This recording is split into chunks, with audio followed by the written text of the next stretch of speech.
Umabot sa 1,000 pamilyang naapektuhan ng sunog sa Barangay Lamyon, Bonggao, Tawi-Tawi ang nabigyan ng agarang tulong sa isinagawang malawakang relief distribution ng Project Tabang. Ang Partners in Peace and Progress story mula kay Jen Garcia.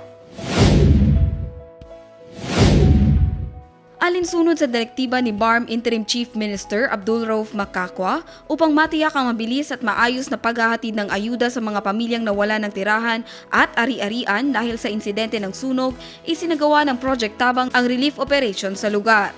Pinangunahan ni Project Manager Brahim Lacua ang relief operation, katuwang ang Provincial Coordinating Team ng Project Tabang upang tiyakin ang organisado at epesyenteng distribusyon ng tulong sa mga benepisyaryo.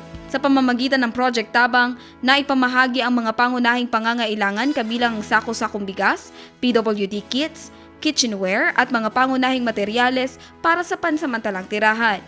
Nakipag-ugnayan ng pamahalaan sa Bangsamoro Ready, Ministry of Social Services and Development BARM or MSSD at Ministry of Health BARM upang matiyak na ang tulong ay makarating sa mga pinakaapektado at pinakanangangailangan.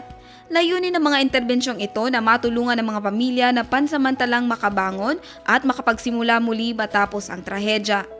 Naging matagumpay ang relief operation sa tulong ng Provincial Local Government Unit ng Bonggao, mga miyembro ng Sangguniang Bayan, Philippine Marine Corps, mga civic organizations, student volunteers, at ang Municipal Disaster Risk Reduction and Management Office.